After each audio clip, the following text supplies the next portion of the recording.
Olá, estamos aqui para iniciarmos mais um estudo na Casa Espírita Amor e Luz.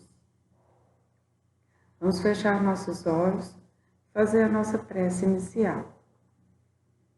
Senhor Deus, de bondade e misericórdia, vem aqui pedir-lhe que ilumine o nosso planeta, que ilumine e abençoe todos os governantes deste planeta, para que eles possam tomar as decisões mais acertadas para passarmos por esse momento tão difícil que ora a Terra se encontra. Jesus, abençoe todas as famílias que perderam seus entes queridos. Espiritualidade amiga aqui presente, peço que me auxilie nesse estudo, para que eu saiba as palavras corretas para levar a mensagem que ora nos propomos. Que assim seja. Bom, o tema que foi proposto hoje foi o de nós respondermos ao questionamento: a pena de morte resolve? Então, nesse propósito, eu inicio lembrando uma questão que a gente já falou alguns dias atrás, mas que era muito importante que nós recordemos. A revelação divina, ela veio para nós, ela nos foi revelada sob 3 aspectos. Primeiro era o da justiça, quando Moisés recebeu o decálogo lá no Monte Sinai. Naquela época, a humanidade era muito embrutecida. E para respeitar o próximo, os homens daquela época necessitavam de temer a Deus. Então, a lei de Moisés, ela intercala a lei dos homens com a lei divina. Mas lá no seu 5º mandamento, está escrito que a ordem, né, que nós tenhamos que cumprir de não matar. O 5º mandamento é: não matarás. Com a nossa evolução, Jesus veio trazer a mensagem do amor. E aí, ele foi mais longe um pouquinho, porque está lá, além de trazer a mensagem de amor, ele vivenciou de todas as formas possíveis, o amor. Ele era o verdadeiro amor, ele vivenciou plenamente o amor. E lá em Mateus, ele nos fala que o primeiro mandamento, ele era que nós amássemos o Senhor, teu Deus, de todo o seu coração, de toda a sua alma e de todo o seu entendimento. Esse era o primeiro mandamento. E o segundo mandamento que ele nos propõe, que ele deixa para nós, é que amássemos ao próximo como a nós mesmos. E esse próximo, esse próximo, vamos entender quem que é nosso próximo. A gente pensa muito nos familiares, nos pais, nos filhos, irmãos, cônjuges, mas é muito mais do que isso. Vocês já repararam que a roupa que nós vestimos, teve alguém por trás que colheu o algodão, que teceu o fio, construiu a roupa. A tecnologia, teve os cientistas que criaram a tecnologia, aqueles que desenvolveram, aqueles que transportaram, aqueles que nos venderam. Então, a nossa vida, todos nós somos muito entrelaçados uns com os outros. E nós influenciamos a vida de todo mundo como somos influenciados o tempo inteiro.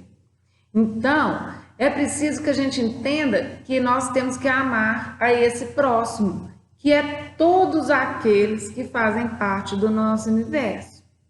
Porém, no meio desses todos, tem aqueles que não aprenderam muito bem a lição e que ainda não conseguem fazer bem feito.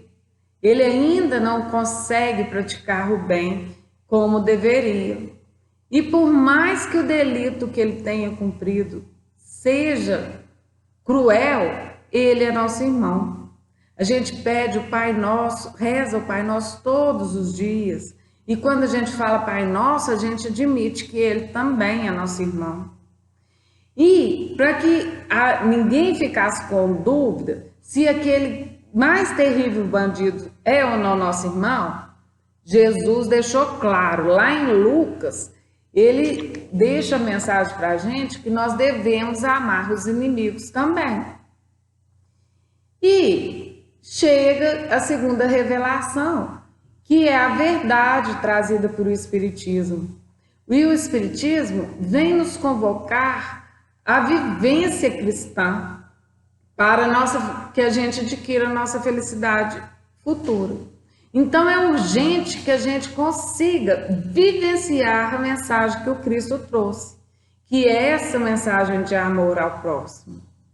Mas acontece que com todos esses ensinamentos, ainda há governantes que acham que a melhor política de combate ao crime é a pena de morte.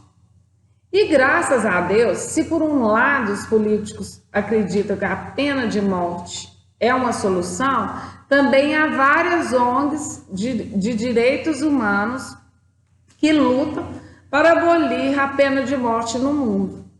Essas entidades, elas afirmam que não existe nenhuma prova que fala que a pena de morte reduz o efeito da criminalidade ou intimida aquelas pessoas ligadas ao cristianismo. Tem um cientista político que chama Maurício Santoro, que ele afirma que em todos os lugares onde a pena de morte ela é aplicada de maneira desproporcional. Ela recai mais nas minorias étnicas e religiosas, pobres e grupos marginalizados. E o problema da pena de morte, que mesmo que quando ela acontece, e aquele que é tido como inocente, que consegue provar a inocência, já é tarde demais. E a gente tem um caso de um inocente que foi condenado injustamente e que não houve tempo nem de tentar provar, que foi Jesus Cristo. Jesus Cristo teve uma pena de morte decretada há quase 2000 anos atrás, não foi? Então, o que acontece? O Haroldo Dutra tem uma palestra que ele fala a visão jurídico-espírita da pena de morte.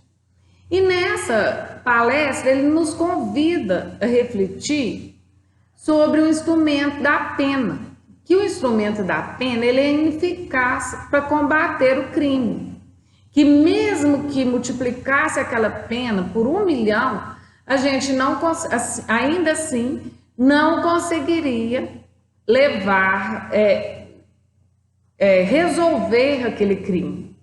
Então eles perguntam a ele como que ele faz para julgar o criminoso. Ele fala que não julga o criminoso, porque a isso cabe a Deus julgar. E é através da reencarnação, através da lei de causa e efeito, que nós vamos reparar o nosso erro. Mas para isso a gente tem que ter arrependido, estar num outro estágio, para que a gente consiga compreender a lição, a nova lição. Então, Haroldo Dutra, ele fala para a gente que nem sempre a privação da liberdade é um meio adequado para reparação. Então, ele faz um questionamento se adianta prender um corrupto. Não era muito melhor que, ao invés de prendê-lo, que ele fosse obrigado a restituir aquilo que foi tirado? E ele fala várias maneiras que está sendo utilizado em Minas Gerais, uma nova visão de se tratar os presos. E ele lembra nessa palestra que Chico Xavier, perguntado a Chico o que ele achava da pena de morte, ele responde que os espíritos que estavam ali presentes, eles falavam que a melhor maneira era que o preso trabalhasse 8 horas por dia e à noite ele estudasse mais 5 horas. Por que ele fala isso? Que o fato dele trabalhar, dele custear a sua estadia, ele estaria resgatando a sua humanidade e dando a chance dele estudar de noite, a gente podia prepará-lo para reinseri-lo na sociedade. E assim, a gente estaria trabalhando para sanar o grande mal que muitas vezes um crime acontece pela ignorância. E ele ainda fala que nós vivemos num sistema, numa sociedade muito materialista, uma sociedade muito egoísta. E ela está gerando cada vez mais indivíduos individualistas que distorcem os valores. E a gente vê muitas iniquidades. E aí depois a sociedade quer punir aquele que foi fruto da própria sociedade. Então, é preciso que a gente mude o nosso olhar, que sejam pensadas outras maneiras de tratar o delinquente para que ele possa recuperar aquele espírito que vem com dificuldades, às vezes de muito tempo. Lá no Livro dos Espíritos, na questão 760, ela nos diz que à medida que o homem se estiverem mais esclarecidos, a pena de morte vai deixar de existir. Porque vai deixar de existir também a necessidade da gente ser julgado pelos homens. Graças a Deus, essa pena de morte vem diminuindo muito. O que a gente chama de pena de morte é aquela morte que teve um júri, que o Estado proferiu uma decisão judicial e não uma simples execução, como que a gente vê. Muitas vezes a gente vê até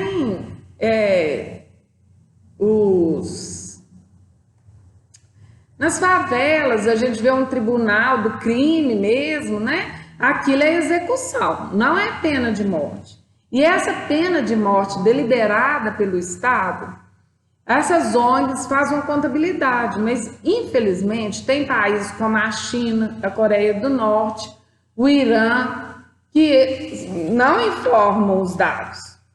Mas daqueles que informam os dados, está sendo muito positivo os dados que a gente tem para trazer. Em 2015, foram mortos 1.634. Já em 2019, foram mortos 657. Foi feita 657 execuções. Eu não posso falar apenas porque foi 657 mortes, mas já diminuiu consideravelmente. Além disso, muitos países estão trocando a pena de morte por prisão perpétua, outros estão dando moratória. Tem aqueles países também que a pena de morte ela deixa de ser obrigatória para todos os crimes. E já 6 países já sinaliza a abolição por completo da pena de morte. Aqui no Brasil, a última vez que foi executado uma pessoa foi em 1876. Porém, na nossa legislação, ainda há pena de morte.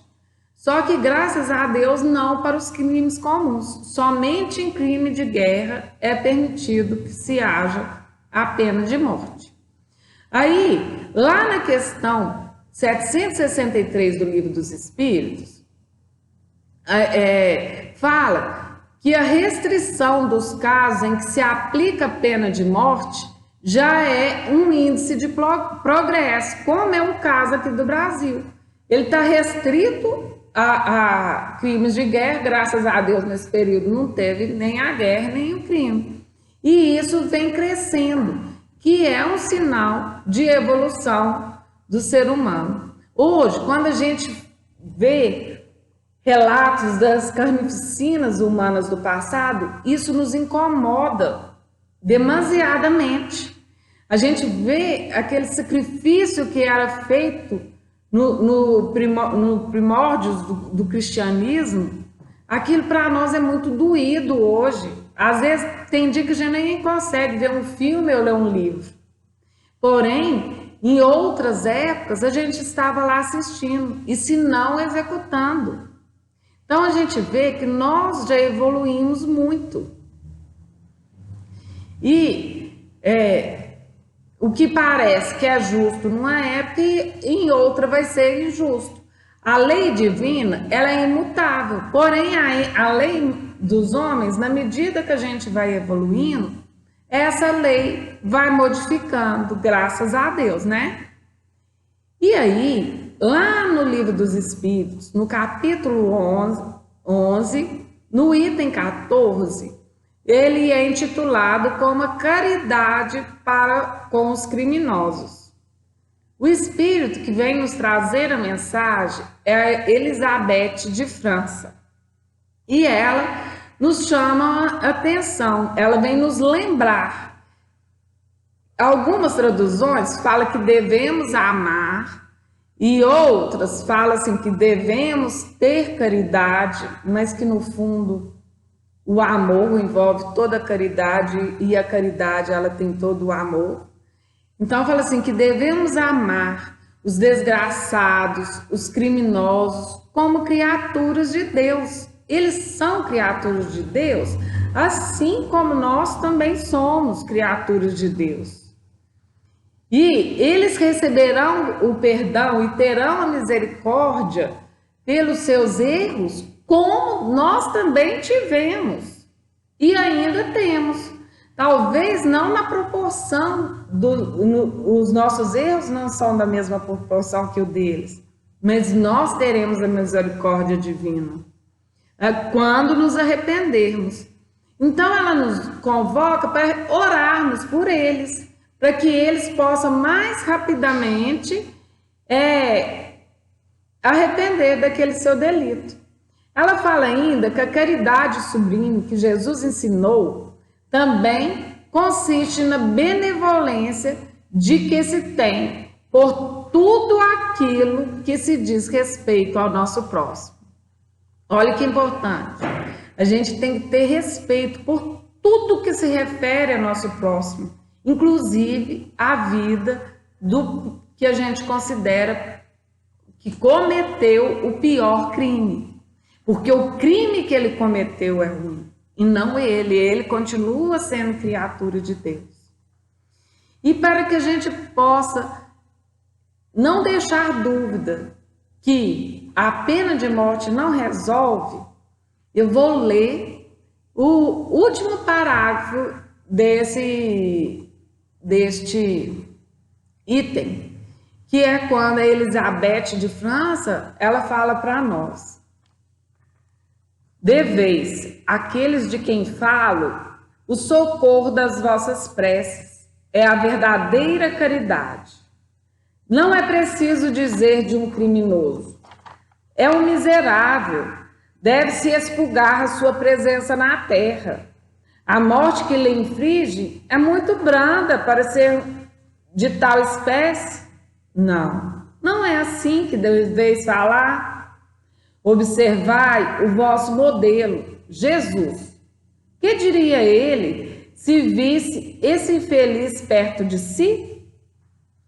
Lamentou-lo-ia, considerá-lo-ia um doente, bem digno de piedade. Estender-lhe-ia a mão. Em realidade, não podeis fazer o mesmo, mas pelo menos podeis orar por ele. Assistir-lhe o Espírito durante o tempo que ainda haja de passar na terra. O arrependimento pode tocar o seu coração, se orardes com fé. Ele é vosso próximo, como o melhor dos homens, sua alma, transviada e revoltada, foi criada como a vossa, para se aperfeiçoar. Ajude-o, pois, a sair do lameiro, e orai por ele. No momento, o que está ao nosso alcance, como cidadãos comuns, é orar por ele. E aqueles do meio da justiça, de trazer uma melhor proposta para os nossos presídios, para que possa recuperar aquele indivíduo enquanto ser humano e que ele possa arrepender, a se inserir na sociedade da melhor maneira possível. Então, deliberadamente, a pena de morte não resolve. Nós iremos pagar os nossos crimes pela lei de causa e efeito, de ação e reação. E aí sim, nós poderemos restituir a vida àquele que a gente ceifou em uma outra época. Mas no momento, aquele nosso irmão que está com a alma doente, que nós possamos orar por eles. E assim fica o nosso reflexão de hoje, e eu encerro pedindo a Jesus, nosso Mestre, que ilumine a todos aqueles que cometeram algum tipo de delito, que nesse momento eles possam ser tocados em seu coração e possam arrepender e entender o que realmente foi feito. Pedimos ainda, Senhor, que leve conforto a todas as famílias que neste momento estão sofrendo com a perda de seus entes queridos. E agradeço a presença da espiritualidade amiga neste momento, e que possamos conseguir a cada dia mais enxergarmos que todos nós fazemos parte de uma mesma rede, fazem que todos nós somos irmãos. Que assim seja. E a vocês, o meu muito obrigado